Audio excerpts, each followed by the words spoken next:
Hello दोस्तों, आज मैं आप सबको भारत के एक ऐसे राज्य के बारे में बताऊंगा जिसकी कलाकृतियाँ और इतिहास के कारण वह विश्व प्रसिद्ध है। जिस राज्य में एक समय लोग खाना न मिलने से मर रहे थे, जिस राज्य में 1866 में नंग द्रोही किया गया था, जिस राज्य को भारत के गरीब राज्यों में शामिल किया गया था, आज वह राज्य विकास के पथ पर अग्रसर है, देश के विकास में सक्रिय रूप में योगदान कर रहा है। आज मैं उस राज्य के 5 आश्चर्यजनक मज़ेदार पर्यटन स्थल के बारे में बताऊंगा। उड़ीसा के संस्कृति के लिए वे विश्व प्रसिद्ध है। उड़ीसा के मंदिर के लिए भी वे विश्व प्रसिद्ध है। चलिए शुरू करते हैं। Number 1, Nandankanan zoological park. जंगल के अंदर स्थापित एक अनोखा चिड़ियाघर। यह एक सुंदर और आकर्षक अभयारण्य है। इसे इसीलिए बनाया गया है कि जैसे वनस्पति और जीव अपने प्राकृतिक आवास में सुरक्षित क्षेत्र में पनपे। यह जूलॉजिकल पार्क 1960 में स्थापित किया गया था। यह दुनिया का पहला अभयारण्य है जिसने मालानेटिक और व्हाइट टाइग्रेस का सफलतापूर्वक प्रजनन किया है। नंबर 2, दारिंगबाड़ी ब्रह्मपुर। अगर यह आपने सोचा कि उड़ीसा राज्य केवल अपने समुद्र तटों और मंदिरों के लिए प्रसिद्ध था, तो आप आश्चर्यजनक रह जाओगे।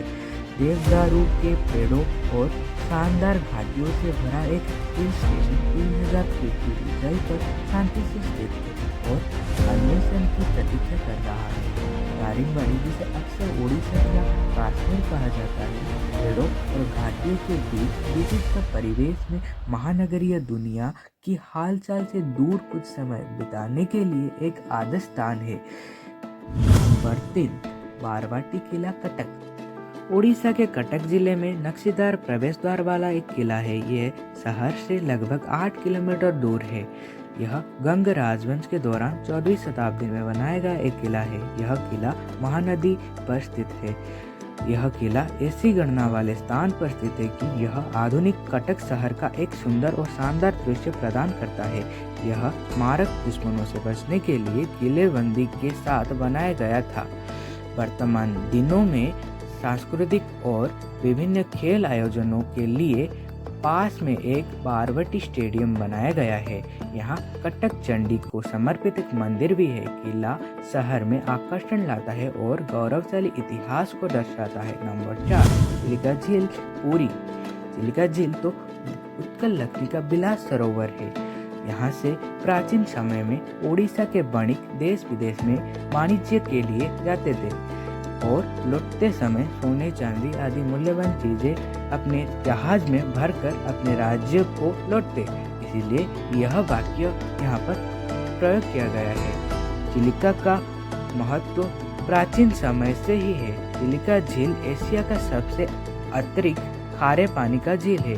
यह पक्षी प्रेमियों और प्रकृति प्रेमियों के लिए धरती पर स्वर्ग है। नाशपाती के आकार के झील कुछ छोटे द्वीपों से युक्त है और इसके किनारे के चारों ओर मछली पकड़ने और नमक के भंडार है।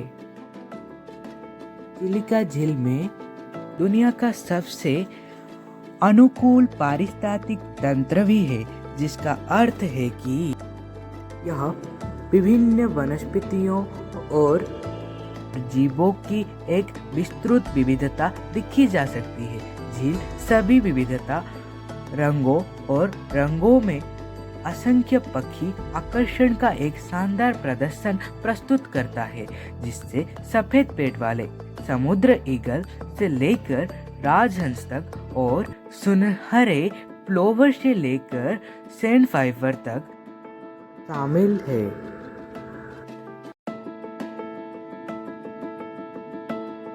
नंबर 5, तालचेरी बीच, उड़ीसा।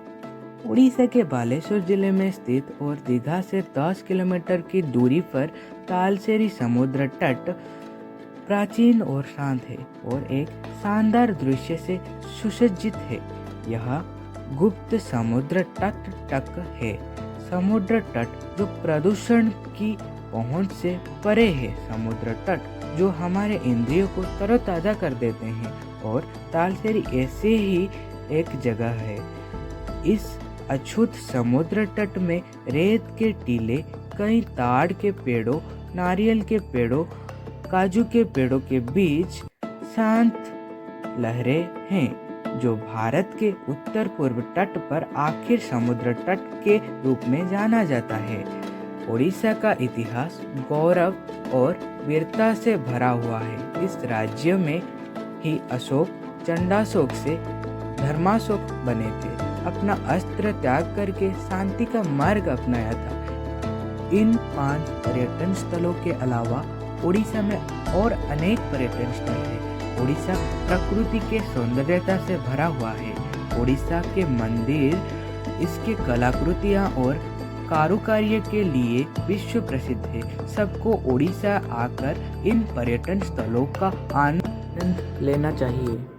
आखिर में मैं यह कहना चाहता हूँ कि ये मेरे द्वारा बनाया गया एक वीडियो है। अगर इसमें कुछ गलती हो गया होगा कृपा करके मुझे क्षमा कर देना।